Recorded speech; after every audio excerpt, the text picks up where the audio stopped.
So it's a pleasure this afternoon for me to welcome this afternoon's speaker, Dr. Cara WallScheffler. She's professor and co-chair of biology at Seattle Pacific University. And those of you who know your geography at all will realize that Seattle is 8 hours behind the time in the UK. So it's just 6 a.m. in Seattle, and we're very grateful for Cara giving up the early morning to be with us. Cara graduated originally from Seattle Pacific University and then did a master's degree and a PhD in University of Cambridge, and has been back in Seattle since 2007. Her research focuses on the evolution of human sexual dimorphism, particularly in the context of balancing the pressures of thermoregulation and long-distance locomotion. And she has considerable expertise in evolutionary anthropology. And that's what she's going to be talking to us this afternoon. Does evolutionary anthropology show that humans are distinctive? Cara, we welcome you, and over to you. Thank you. Thank you so much for having me. It is always such a pleasure to be here. I am going to go ahead and share my slides. I hope that this looks the same for everybody all over.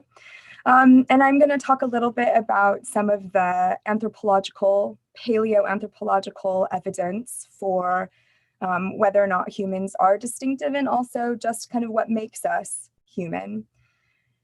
I'm going to spend a little bit of time just here at the beginning talking about how we think about evidence as anthropologists, and where the story that I'm going to tell you comes from in terms of data. So just a note about what we look for. Here we see a bone. This is your upper arm bone, your funny bone, if you will, the humerus. And you can see that there are all sorts of markings on this bone. And those markings tell us information.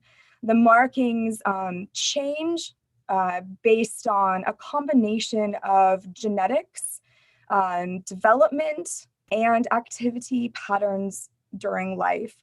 And so we glean a massive amount of information about where organisms might have lived, how they interacted with their environment, and what organisms might be related to other organisms. Many of you might have seen a figure that looks like this in school or in a newspaper, where we highlight the relationships between developmental processes and the structure, function, shape of different bony elements. For example, you can see that the limb, the humerus, is closest to the rest of a vertebrate torso, and it's always a single element. And as you move away from the torso distally, you have two elements, and then I like to tell my students a smattering of elements as we get to the most distal part of limbs.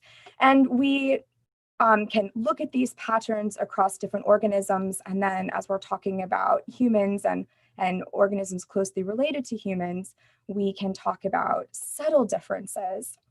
Some subtle differences that we're interested in have to do with lifestyle. How do we know how organisms that we can't talk to behaved? And this was a study actually done at the University of Cambridge a decade ago now, but has been very powerful in talking about how activity patterns shape the bone. So this is a scan of the cross-section of the lower limb. This is the tibia and the fibula. And these were taken of adults who had participated in different sports during their youth and into early adulthood.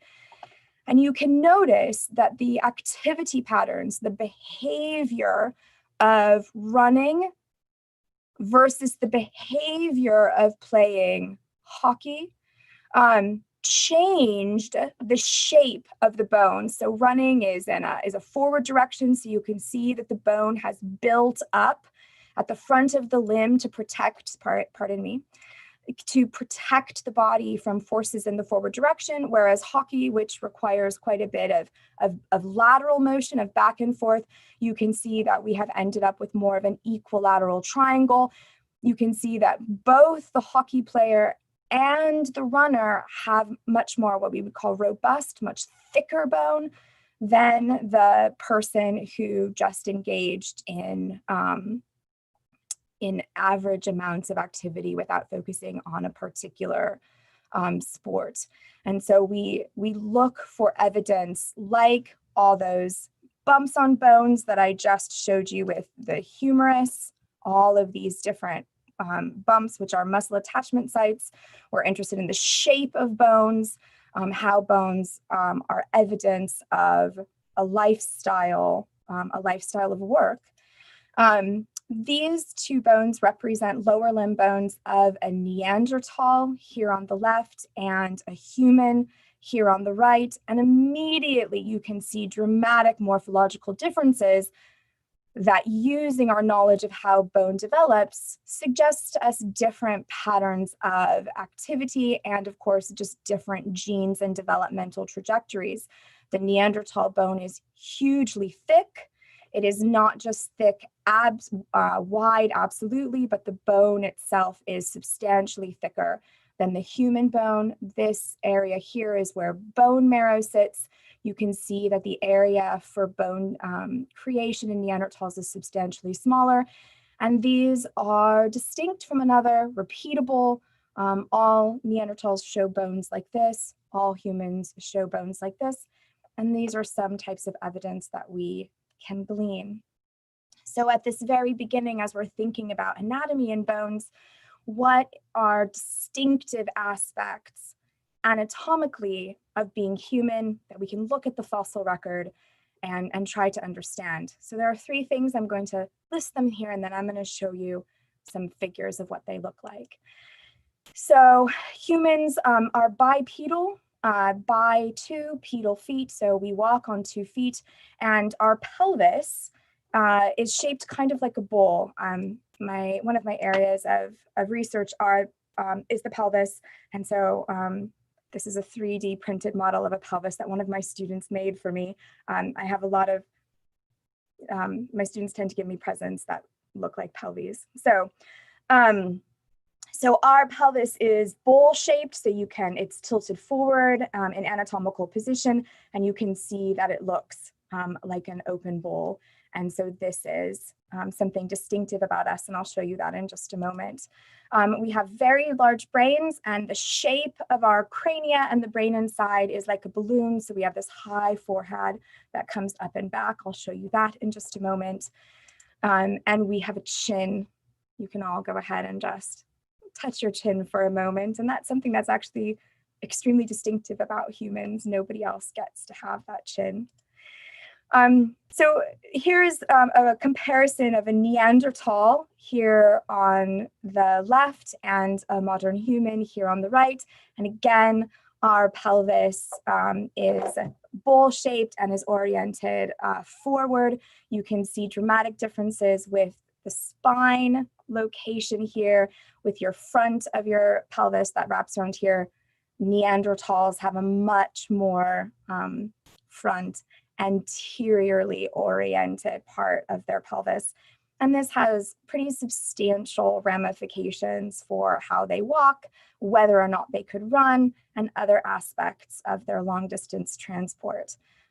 So these anatomical features are distinctive for humans and different in Neanderthals and some other now extinct bipeds.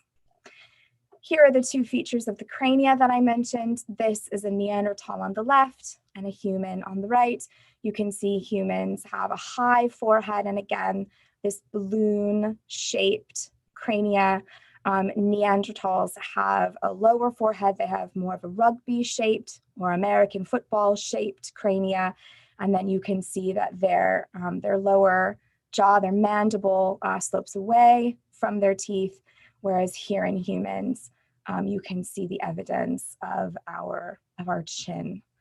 So again, these are distinctive features of humans. We don't see these features in other in other creatures. So moving away from anatomy to what I'll focus on for most of the rest of my prepared talk. We also are very interested in the distinctives of human behavior. This is often what we talk about when we're talking about what separates humans from other bipeds, other members of our lineage. And just to say that we have a lot of evidence, and we have used that evidence. These are all stone tools from the time period when humans are emerging anatomically. And we measure these tools, we compare these measurements, we take scans of these tools and then look at shape differences between tools. The shape differences give us some clues about functionality. We look at where the tools are laid in an archaeological site. So here is a photograph of a site. The blue circles are the tools. The red circles are the bones, and we're interested in where the tools are laid in a site, the relationship with the bones, if the bones show cut marks that we can correlate with the types of cutting edges on the tools. Do we see debris in any particular area of the site? These are all pieces of data that we are looking at. Experimental archaeologists look at the types of shapes that different tools can cut, how well do different tool types make small or large cutting shapes. We look at whether or not the tools have been retouched. We look at whether or not the tools have been used for meat or for plant materials, trying to get a sense of what use the tool might be. Were there different tool uses? Do we see some tools used for some type of material or others? We then make other claims based on the style of assemblage. So you're looking here at an image of a reconstruction of an assemblage from Cima de los Huesos in Spain, a couple of hours north of Madrid, in Atapuerca. And we create this image based on the fact that that assemblage contains numerous individuals all together in the same place, seemingly laid there at the same time. Does this group assemblage suggest group living?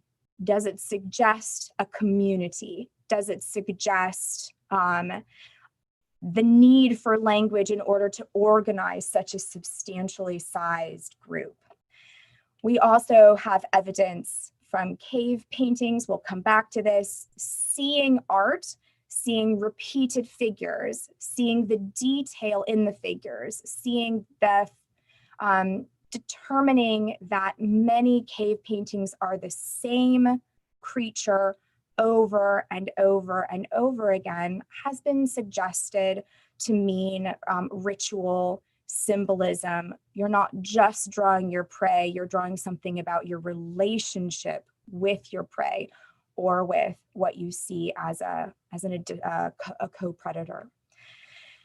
Finally, when it comes to the question of language, we don't just look at whether or not group living suggests language or advanced art suggests language. We also, again, harken back to the anatomy, and we look at whether or not anatomical features, the presence of a larynx, for example, might suggest the possibility of language. Are there the anatomical features that we expect to make the necessary vowel sounds, to have a large enough space in the throat for a tongue that can be manipulated in order to create different sounds?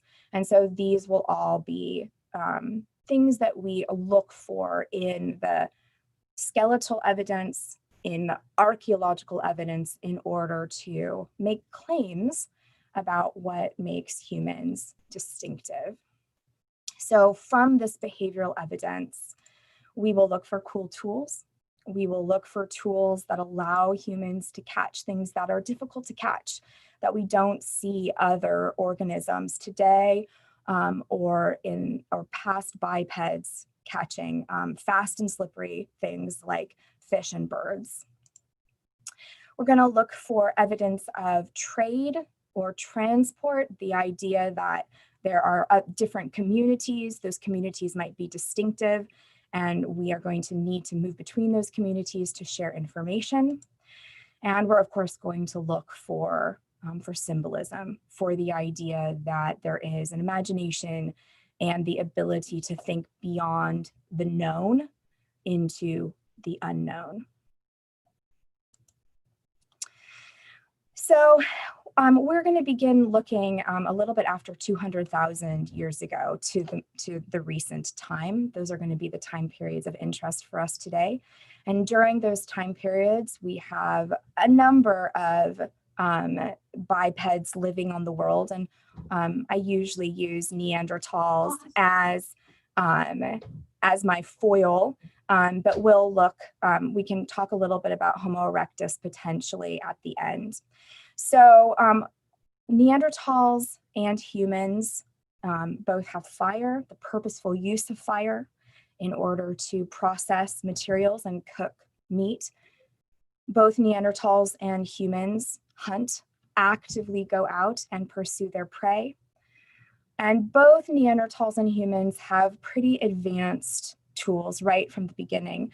So these behavioral characteristics cannot differentiate humans from other species because they're shared. I'll give you an example of these pretty remarkable tool types.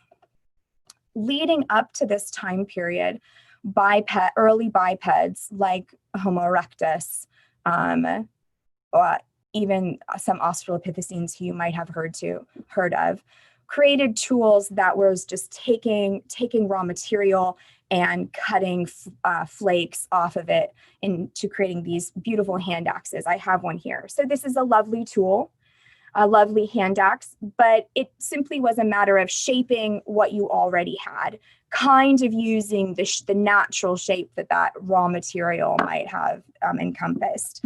But Neanderthals and humans don't use the shape of the rock. They actually, as you can see in this GIF, you can see that they're actually preparing the rock in order to flake off a tool from the center, a tool that doesn't look and doesn't represent the raw material in the beginning. And so this prepared core style of tool creation is considered to be quite special because it requires an imagination. It requires the ability to predict what you're going to be able to get and prepare the core around it. So this is something that is very different, and we see both Neanderthals and humans doing this prepared core style. This prepared core style doesn't just require many steps, which is what these little humps on this graph mean. It also requires similarity. We see a pattern and a repeatability in assemblages that have this prepared core style. And so it requires imagination. It requires the ability to create something that is similar more than one time. We believe, based on experimental evidence, that this requires some amount of language to teach it across generations.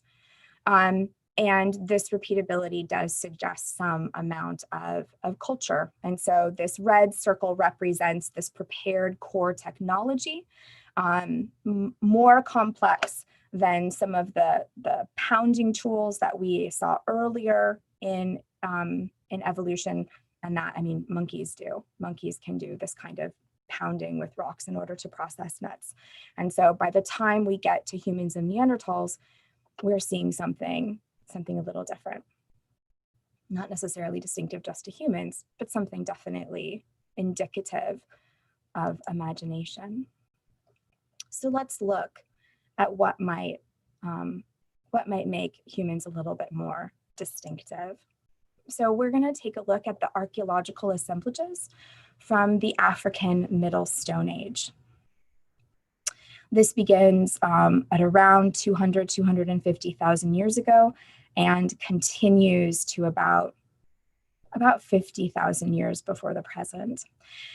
The African Middle Stone Age is interesting for our conversation because at this point we have humans, anatomically modern humans, body shape that looks like ours.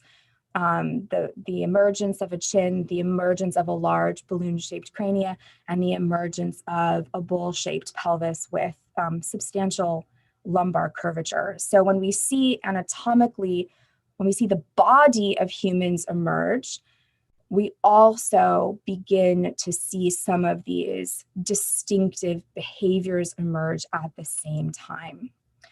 So during the Middle Stone Age in Africa, we of course see the hunting of large to acquire dangerous mammals. We also see that with Neanderthals, however. They are doing the same thing during their Middle Paleolithic. We see collection of slow-moving marine organisms, including shellfish and marine and sea turtles. We see this again with Neanderthals. We see the use of seasonally available plant foods, grains, and fruits. We also see this with Neanderthals. But in the Middle Stone Age, we definitely see evidence of fishing. I'll show you some additional evidence, but we have fish bones of cichlids and catfish. So slippery, hard to acquire organisms. We see humans doing this during the Middle Stone Age. We don't see this to the same extent among Neanderthals. We also see really cool tools, projectile points throughout Africa in the Middle Stone Age. And these projectile points show evidence of hafting. That means they're attached to other tools to create composite tools. They're thrown. You can see quite clearly that we have regional differences between the tools, and that these regional differences are consistent over time, suggesting an accurate and detailed transmission of information. Here are the harpoons from this time period. So again, a specialized tool, which is cool, and a specialized tool for catching something that is slippery and difficult to acquire.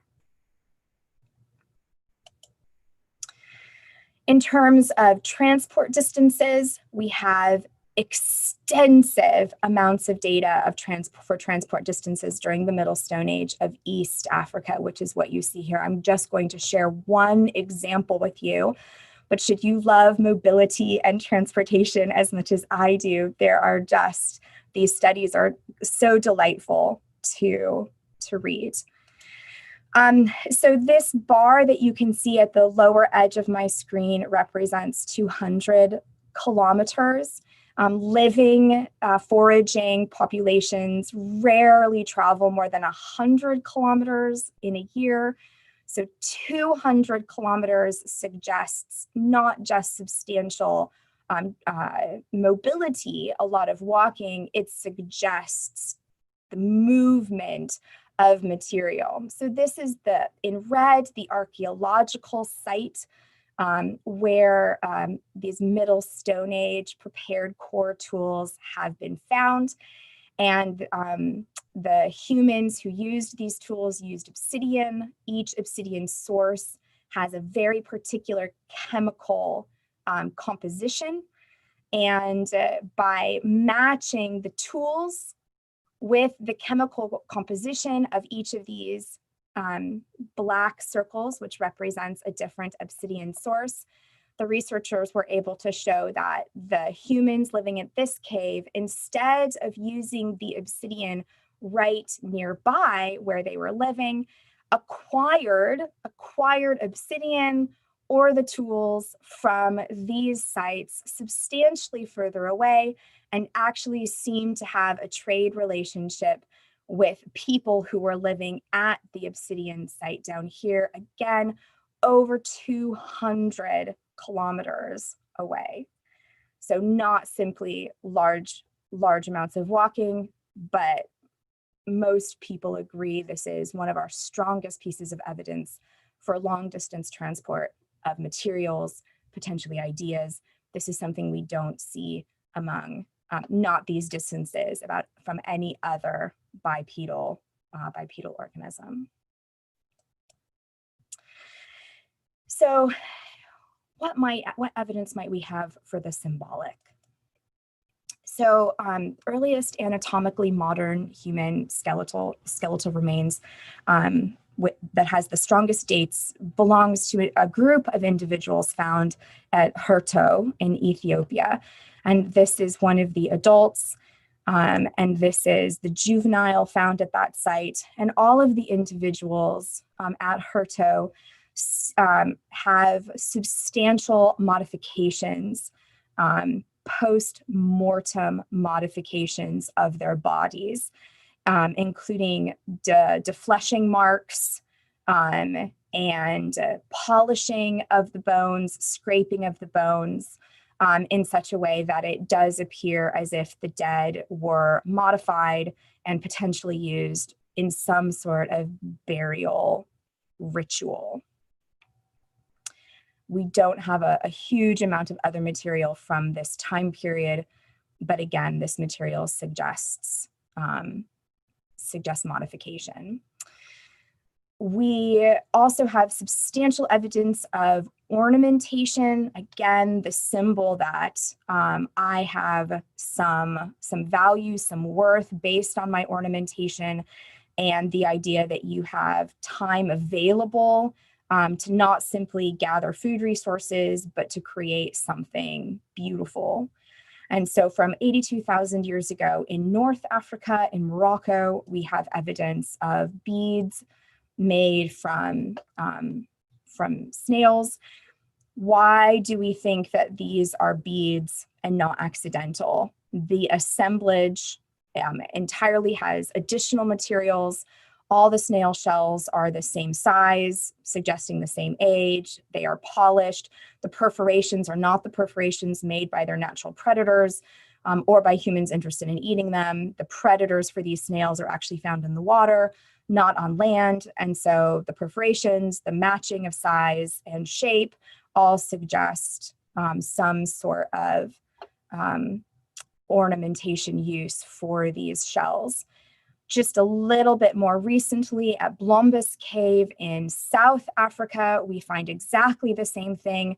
In the case of Blombus, not only are the shells matched for size, not only are they polished, they're also rubbed with ochre.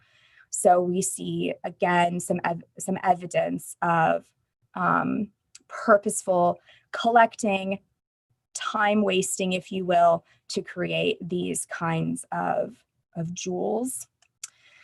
At Blombus as well, we have ochre sticks that have geometric designs carved into them.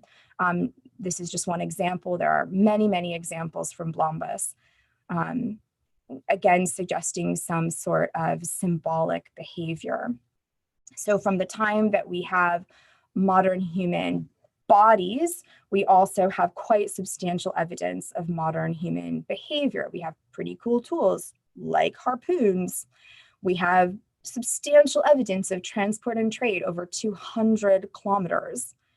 We have evidence of ornamentation, suggesting honor and social status. And we have geometric art, suggesting ideas and potentially communication. So is this enough? We definitely don't see harpoons among Neanderthals. We definitely see small distances of transport, but nothing like 200 kilometers among Neanderthals. The arguments about ornamentation in Neanderthals are pretty fierce. So I am loath to take too strong of a stance today at 6:30 in the morning, Seattle time, but I would definitely say the ornamentation for Neanderthals is equivocal. And the same goes for, we don't have geometric art. We definitely have some evidence of ochre really, really late among Neanderthals. So is this distinctive? What should we look for next? We definitely want to look for rituals, particularly those related to burials. This is something that many people believe are an important part of thinking about, of having an imagination and thinking about there's life beyond death, or that we're going to honor people who can no longer communicate with us. We're going to look for evidence of free time and the use of that free time to create sort of non-economic tasks, more dramatic ornamentation, if you will. We really, really want to look for the imagination, the idea that humans can talk and think about things that they have never seen before. And we're, of course, going to end with the idea of whether or not there could have been community worship, which would be pretty distinct. All right, so a human distinctive is travel. As we leave the Middle Stone Age, we see that humans now go all over the world. So here is a map of the world with the Pacific Ocean in the center. We're going to start here in Africa and follow a number of paths. We see humans traveling to Australia very, very early on. We have skeletal remains of that. We have a substantial archaeological evidence from the Arabian Peninsula, the Indian Peninsula, of fabulous tools and evidence of travel there. And then, of course, we're traveling into East Asia and then up into Europe at slightly later time periods, and then not making it into the Americas until quite a bit later. So we definitely have evidence of mobility after 65,000 years ago for humans. And with that mobility, we see stunningly beautiful tools with distinct repeatability, distinctive differences between different areas, clearly evidence of cultural groups. We see teeny tiny tools that are used to make composite tools. These tools are all put together to do something bigger. We see tool kits made of bone. So now we see the expansion of materials. Here's a harpoon, a needle, a fishing hook.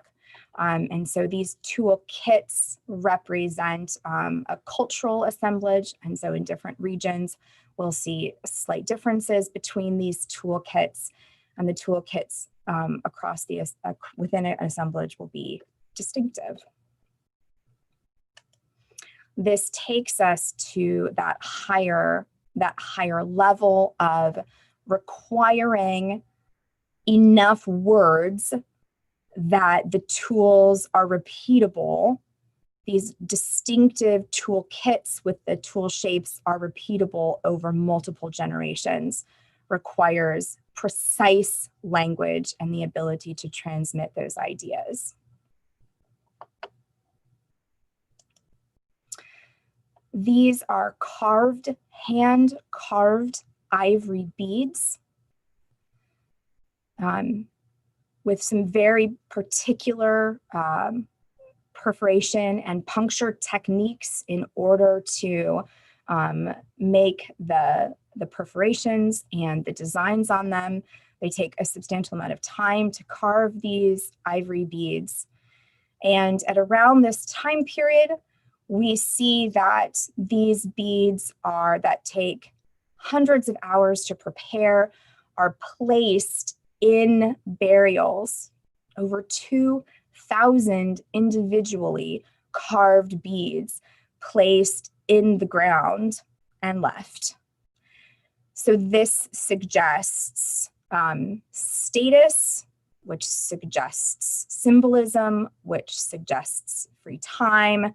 And I mean, just here is the same burial to children who are buried with not just thousands of these beads, but also tools and other bony symbolisms. So we absolutely see evidence of symbolic burials by 28,000 years ago.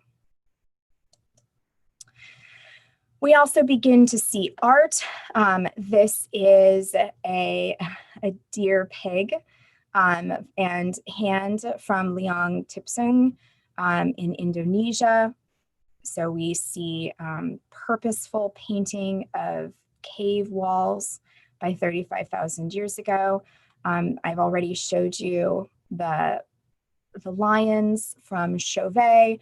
Here are other repeated horses, repeated auroch.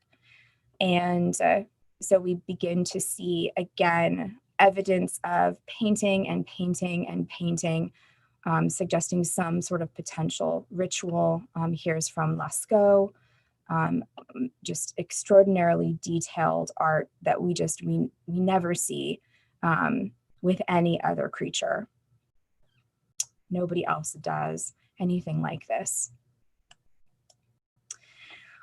We also begin to see portable art, sculptures in the shape of characters as well as women with exaggerated reproductive morphology.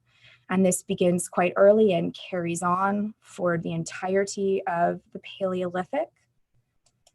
Here are some of the other creatures, a mammoth and a horse. And this, of course, is one of the most important features for my argument today, which is the lion-headed man. And so at this time period, we begin to see humans creating not just the shape of women that they've never probably ever actually seen before. We don't believe fatness occurs until quite recently. So you're taking what you see and you're kind of exaggerating it. But then with the lion-headed man, we see that you're taking two different things and bringing them together as if they were one. And this actually appears pretty dramatically across human culture, this idea that you take powers from different creatures and merge them together to create something super powerful that you haven't actually seen in real life, but could imagine what it would be like to have these characteristics together. And so this is a pretty important distinctive about humans that we absolutely see no evidence of in any other bipedal hominin, any other species in our lineage. So by the time humans leave Africa, within Africa, these happen as we move throughout the rest of the world, these happen. We definitely see evidence of ritualistic burials. We absolutely see evidence of free time, extensions of the imagination. And so in my final minute, I will just say something really quickly about Göbekli Tepe, which is a massive structure found in Turkey with elaborate carvings and thousands of fluid vessels and huge gathering chambers. It is sort of just a delightful archaeological puzzle of what the archaeological remains and the structures imply.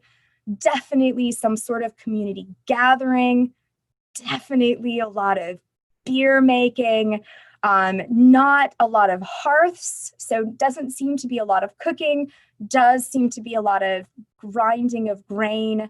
And so what could have happened there in these large spaces purposefully carved with these elaborate shapes and designs, but not really any evidence of people living there for long periods of time. So the argument right now is that by 11,000 years ago, we have these structures built on purpose to bring people together.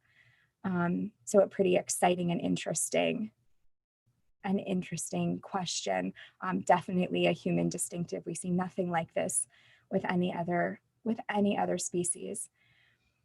So I have kept to my 40 minutes and I'm going to go ahead and stop sharing. Thank you so much for your time and attention.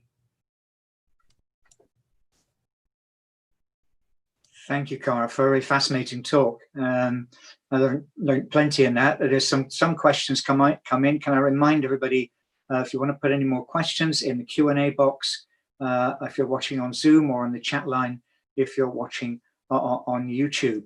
Let me start with a few questions that have already come in. Can you imagine for us roughly when you think that humans began to imagine the divine or the supernatural? What sort of time scale would you put on that? You put given us some evidence of, say, ritual and burial. When would you think that the concept of the divine started to appear? Yeah, and so I think personally that as soon as you see evidence for an imagination, for the ability to assess that there is something that you know to be possible or know to be true or are interested in, but haven't actually seen physical evidence of, so at 45,000 years, I think that that's also the time when you would have the capability of responding to a call of God, for example. There are definitely people who would say that so after sort of 45,000 years ago, we see the evidence for the type of imagination that would allow for that to happen. Some people might even allow it to happen earlier, as soon as you have community. So as during the Middle Stone Age of Africa, when you have transport, there's definitely a body of literature that suggests that you have singing and dancing.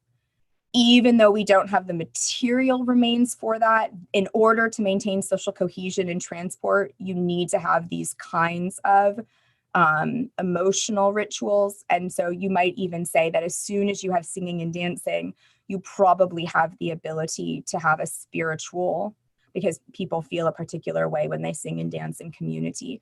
But from the actual archaeological evidence, so singing and dancing way over 100,000 years ago. Sculpture and art 45,000 years ago. Actual evidence of group of physical structures in order to mediate group worship 11,000 years ago. Okay, thank you. Yes, so burial rituals show some form of development, but that's rather different from the obvious worshipping of a god.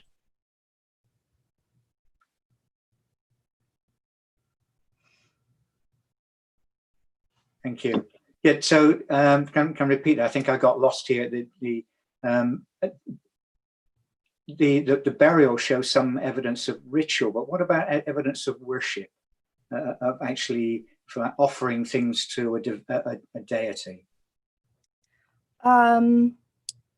So, as in like building a pyre and burning something to a deity, not until quite a bit later. I don't think,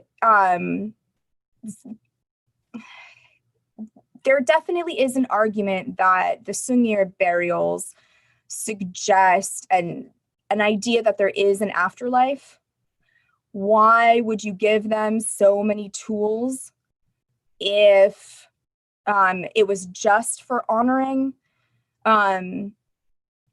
I don't know if the afterlife implies necessarily that there is a God. It would be more likely to be ancestors. Does that? Okay. Yeah. Thank you. Thank you.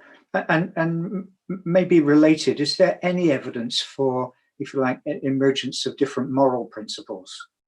Do we know whether, say, Neanderthals had any sense of right and wrong, which modern humans do? What about these early humans? Yeah, so what we have evidence for is care of the suffering. So among Neanderthals, actually in particular, Neanderthals have an earlier date of care for the suffering than anatomically modern humans. And so we see evidence for individuals who have healed from wounds, broken limbs, accidents where they've had a smashing of the bone and are partially paralyzed on the other side, and they've lived out their life for potentially decades after these accidents have happened, which means somebody else is hunting for them, somebody else is helping them move, somebody else is procuring the things that they need for their survival, and we absolutely see that among Neanderthals. Okay, thank you very much. Thank you. And maybe it's an impossible question to answer, but why did these things happen? I mean, in evolution, there's usually some advantage for the way that things develop. Do you see this as some form of divine intervention that's bringing some of these changes, or was there a real evolutionary advantage?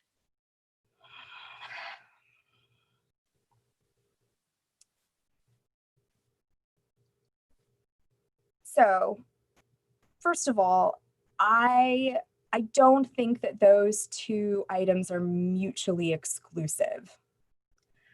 I don't think that just because something has an evolutionary advantage, that means that God can't use it for God's purposes.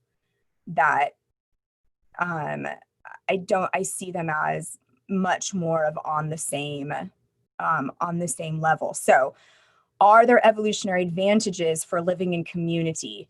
Yes. Are there evolutionary advantages for learning from others? Yes. Do I think God cares about being in community? Yes. Evolutionary advantages include gaining access to new techniques, gaining access to more food sharing, which has been shown time and time again to increase the reproductive success. Humans successfully reproduce faster than any other creature, any other ape in our lineage. We probably have 2 to 3 times the reproductive rate of Neanderthals. So we, without any other argument, no competition, no nothing, we could out reproduce them in just in sort of 5 generations. And we can out reproduce them because we share and because we divide labor. And so some people can do some tasks and some people can do others and share with the entire group. So yeah, we're very good at that. And it definitely is an advantage, but that doesn't mean that means that it's outside of God's interest in what's happening. Okay, thank you. A rather different tack is we hear quite a bit about the interbreeding of Neanderthals and humans, same from the genetic evidence. How different were those societies? Can we actually regard them as 2 different species? So you can regard them as 2 different species. This actually is a pretty easy evolutionary argument to make in my thinking, because we do think that the evidence is pretty good that Neanderthals and humans were separated for quite a period of time. And when you have allopatric speciation, you don't need to evolve reproductive barriers quite as fast as when you have sympatric speciation and you're just looking at different niches. And then you really do have to be quite conscious of making sure that you stay in your niche. But Neanderthals and humans didn't have to do that. And so there wouldn't really be any reason to develop those reproductive barriers, which means that when you came in contact with each other, you would still be able to obviously produce a viable offspring. And I mean, there isn't any time in recorded history where humans have gone into an area and not reproduced with the people that they found there. So I don't think that it's outside of the realm of possibility. I think what is probably more controversial is how much that influenced our living gene pool. But whether or not it happened, I don't think is really a question. Okay, thank you. So do you see evidence of Neanderthal artifacts alongside early modern human artifacts as well? Did they actually, is there evidence they did cohabit? So there is evidence that there individual sites were next to it, like, you know, within 100 kilometers kind of in the same area. There's also evidence in the layers of an assemblage. So you have assemblages with living layers on top of each other. And there is evidence that you have Neanderthal layer, human layer, Neanderthal layer, as identified by their tool types. And so we definitely see a lot of back and forth. And I mean, probably one of the biggest arguments among people who study this particular transition is whether or not some of the evidence for Neanderthal art, Neanderthal ornamentation,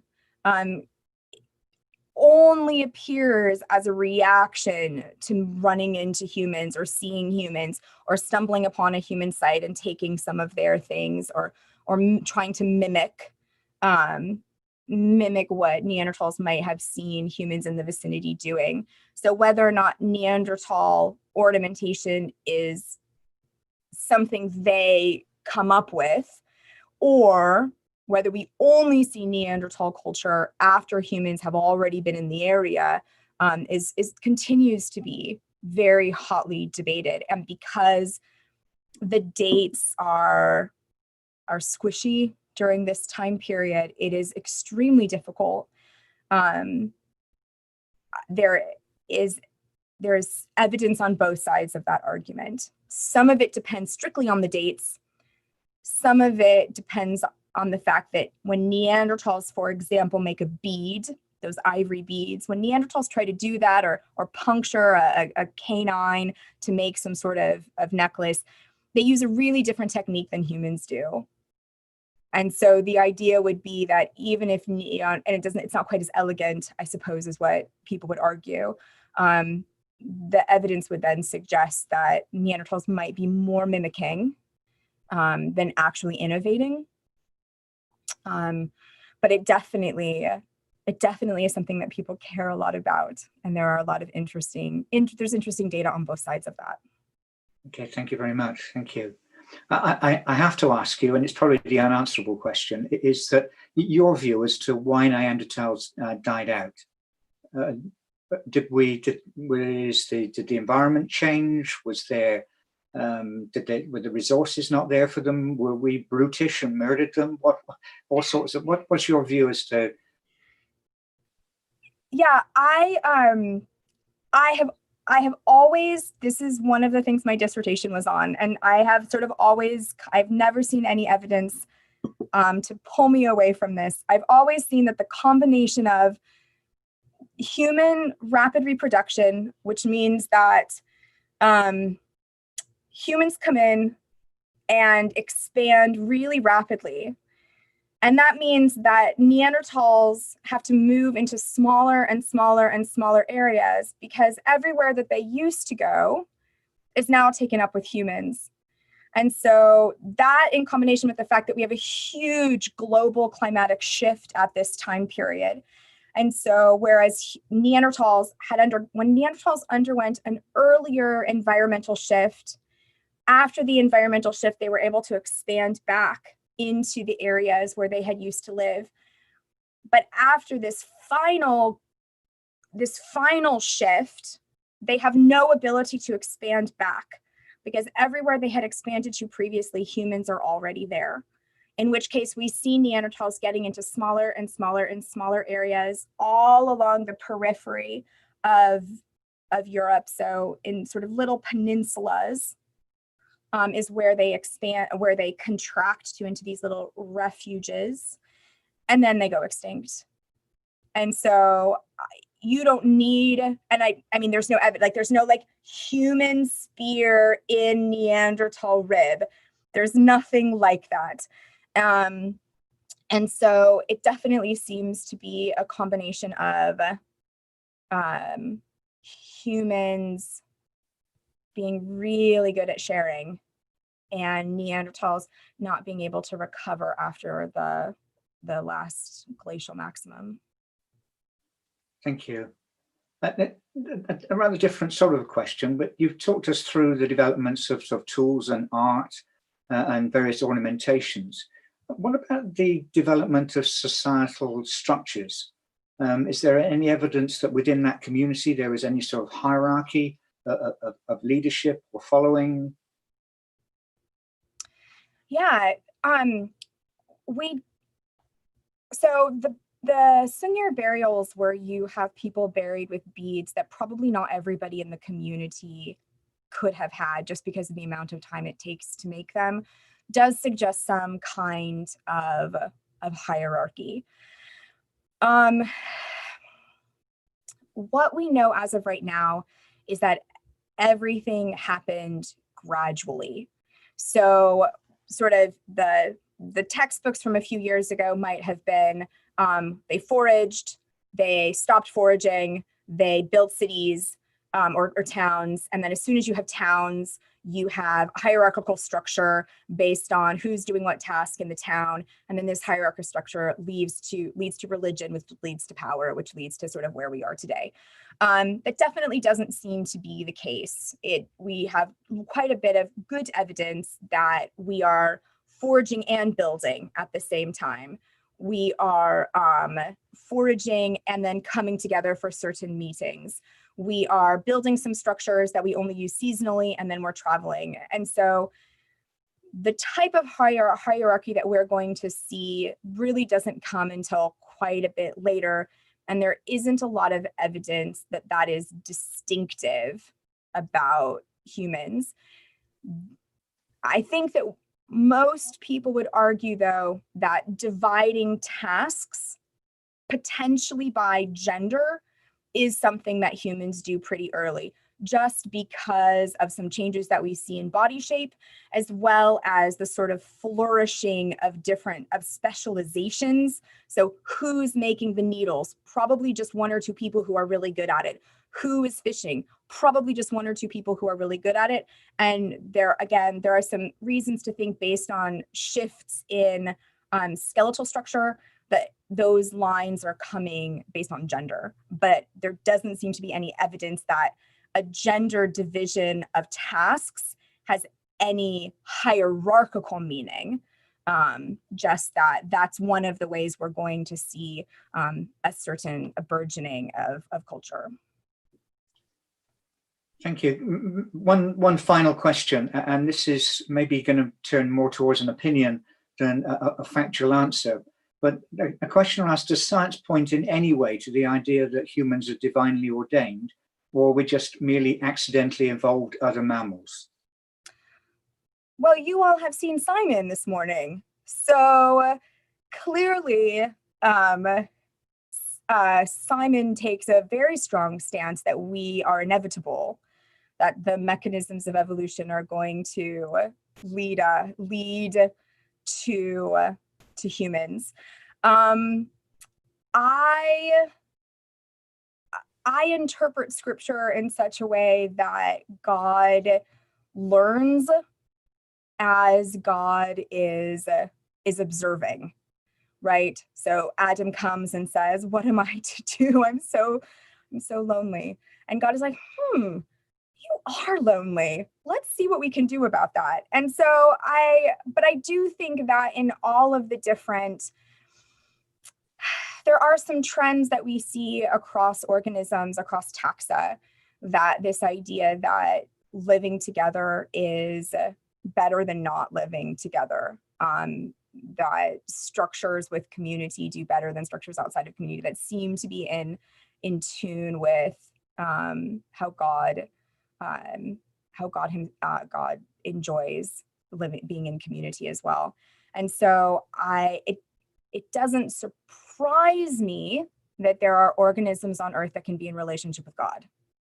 That seems to be in tune with how evolutionary mechanisms work. And I do think that God creates via evolutionary mechanisms, and therefore the idea that that human-like organisms would emerge does seem inevitable from that perspective. Lovely, thank you. It's amazing how time flies when you're being so well informed. I'm going to have to draw our session to a close. Thank you, Cara, for giving us a fascinating talk, enlightening us over so many things. And thank you too for the audience for listening and asking some really great questions.